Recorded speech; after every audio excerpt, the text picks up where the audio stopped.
Hi friends, एक बार फिर स्वागत है आपका अपने इस चैनल ITI नॉलेज में।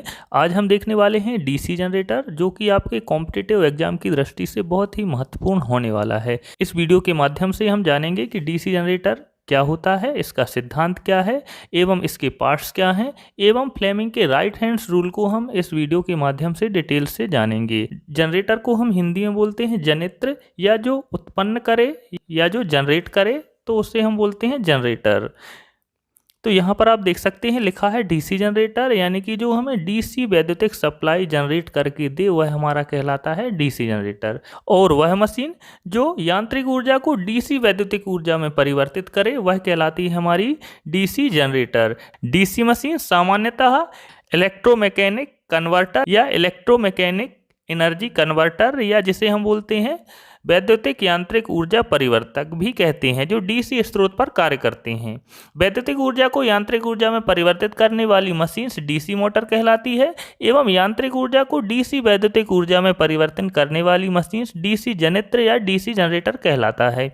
ये किसी भी प्रकार से जैसे जल, वायु, वाष्प, परमाणु ऊर्जा व पेट्रोल, ईंधन इत्यादि द्वारा उत्पन्न यांत्रिक शक्ति को जनित्र द्वारा या जनरेटर द्वारा वैद्युतिक शक्ति में परिवर्तित करके विभिन्न अनुप्रयोग किए जाते हैं। डीसी जनरेटर को समझने के पहले हमें general concept of rotating electric machine, यानी कि जो घूमने वाली वैद्युतिक मशीन्स होती हैं उनकी सामान्य अवधारणा को समझना होगा। सर्वप्रथम आप देख सकते हैं कि जो वैद्युतिक मशीनें होती हैं, यानी कि जो विद्युत या इलेक्ट्रिक सप्लाई से चलती हैं, वो इलेक्ट्रोमैग्नेटिक इफेक्ट यानी कि विद्युत चुंबकीय प्रेरण के सिद्धांत पर ही आधारित होती हैं, जैसे इलेक्ट्रिक मोटर या इलेक्ट्रिक जनरेटर इत्यादि। मोटर वैद्युतिक ऊर्जा को यांत्रिक ऊर्जा में, जबकि जनरेटर यांत्रिक ऊर्जा को वैद्युतिक ऊर्जा में परिवर्तित करता है। वैद्युतिक मशीनों को एसी मशीन्स और डीसी मशीन्स के आधार पर हम विभक्त कर सकते हैं। एसी मशीन्स के अंतर्गत एसी जनरेटर और एसी मोटर्स आते हैं, एवं डीसी मशीन्स के अंतर्गत डीसी जनरेटर एवं डीसी मोटर्स आते हैं।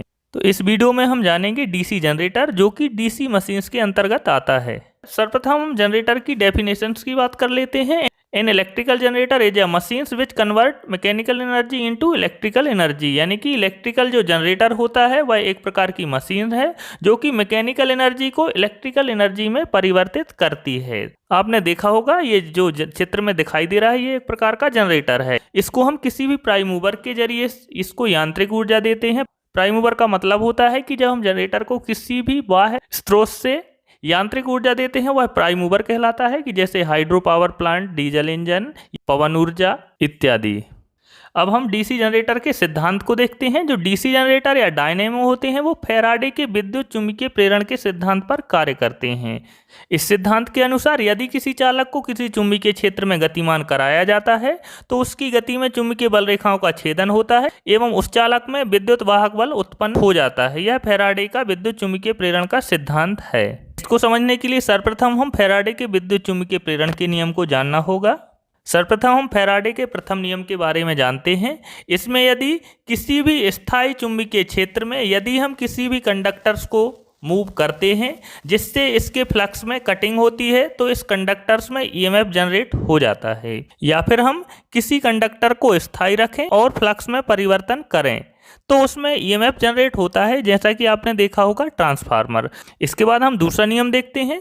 इसमें किसी भी चालक में उत्पन्न होने वाला विभवांतर उसमें हुए चुंबकीय फ्लक्स की मात्रा के परिवर्तन के समानुपाती होता है, यानी कि जितने ही ज़्यादा फ्लक्स में कटिंग होगी या जितने ही ज़्यादा फ्लक्स में परिवर्तन होगा उतने ही ज़्यादा उसमें ईएमएफ जनरेट होगा।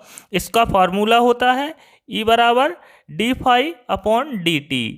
d∅ बराबर होता है चुंबकीय फ्लक्स की मात्रा में परिवर्तन, जो कि वेबर्स में होता है, और dt बराबर समय सेकेंड्स में। इसमें जो ईएमएफ जनरेट होता है वो दो प्रकार का होता है। एक होता है डायनेमिकली यानी कि गतिजन्य प्रेरित विद्युत वाहक बल, और दूसरा होता है स्टैटिकली इंड्यूस्ड ईएमएफ विद्युत वाहक बल। सर्वप्रथम हम डायनेमिकली इंड्यूस्ड ईएमएफ की बात कर लेते हैं। डायनेमिकली इंड्यूस्ड ईएमएफ का मतलब कि जहां पर कंडक्टर या मैग्नेट को हम जब मूव करते हैं या मोशन में लाते हैं। सर्वप्रथम आप यहां पर देख सकते हैं कि यहां पर कंडक्टर है और यहां पर N और S दो पोल हैं। यहां पर कंडक्टर को हम मूव डाउन कर रहे हैं, कंडक्टर को नीचे ले जा रहे हैं। दूसरे चित्र में आप देख सकते हैं यहाँ पर कंडक्टर को हम मूव्ड अप कर रहे हैं, यानी कंडक्टर को हम अप डाउन कर रहे हैं, तो इस कंडक्टर में ईएमएफ जनरेट हो जाएगा। दूसरी कंडीशन में हम देख सकते हैं कि यहाँ पर हमने कंडक्टर को स्थायी रखा है और मैग्नेट को अप डाउन कर रहे हैं। यहाँ पर मैग्नेट को ऊपर किया है और फिर यहाँ पर मैग्नेट को हम डाउन कर रहे हैं।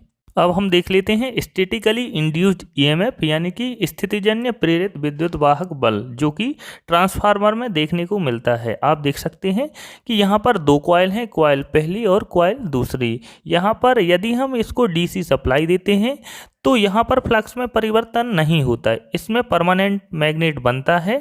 और यहाँ पर आप देख सकते हैं कि दूसरी वाली कॉइल स्थिर है। यदि यहाँ पर परमानेंट मैग्नेट बनेगा और जब तक हम इसको कंडक्टर को मूव नहीं करेंगे तो इसमें ईएमएफ नहीं बनेगा। इसके बाद आप देख सकते हैं कि यदि इसको हम एसी सप्लाई से जोड़ देते हैं तो यहाँ पर फ्लक्स में परिवर्तन होता है, क्योंकि एसी की फ्रिक्वेंसी 50 हर्ट्ज होती है। यानी कि जब हम इसको एसी सप्लाई से जोड़ेंगे तो यहाँ पर हमें परिवर्ती चुंबकीय क्षेत्र मिलेगा, जिसके कारण यहाँ पर फ्लक्स की कटिंग होगी और दूसरी कॉइल में हमें यहाँ पर ईएमएफ देखने को मिलेगा, जैसा कि ट्रांसफार्मर में होता है। ट्रांसफार्मर में स्टैटिकली इंड्यूस्ड ईएमएफ उत्पन्न होता है। इस उत्पन्न हुए ईएमएफ को हम फ्लेमिंग के राइट हैंड रूल की सहायता से ज्ञात कर सकते हैं। इस नियम के अनुसार यदि हम अपने दाहिने हाथ की 3 उंगलियां, फर्स्ट फिंगर, मिडिल फिंगर और थंब को परस्पर इस तरीके से मिलाएं कि तीनों 90 डिग्री पर स्थित हों, तो जो हमारा अंगूठा रहेगा वो मोशन ऑफ द कंडक्टर यानी कि घूमने की दिशा बताएगा, और जो फर्स्ट फिंगर रहेगी वह चुंबकीय क्षेत्र की दिशा बताएगी। तो जो हमारी मिडिल फिंगर है वह उत्पन्न हुए ईएमएफ की दिशा। फ्लेमिंग के दाहिने हाथ का नियम जनरेटर पर लागू होता है। जनरेटर पर हम उत्पन्न विद्युत वाहक बल की दिशा ज्ञात करने के लिए फ्लेमिंग के दाहिने हाथ के नियम का प्रयोग करते हैं।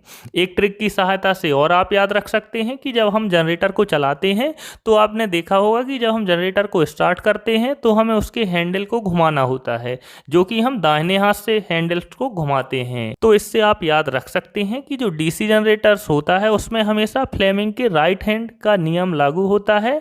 और यदि हम मोटर्स की बात करें तो मोटर बाएं हाथ से स्टार्ट हो जाती है, तो उसमें आप देख सकते हैं कि फ्लेमिंग के बाएं हाथ का नियम उसमें यूज होता है।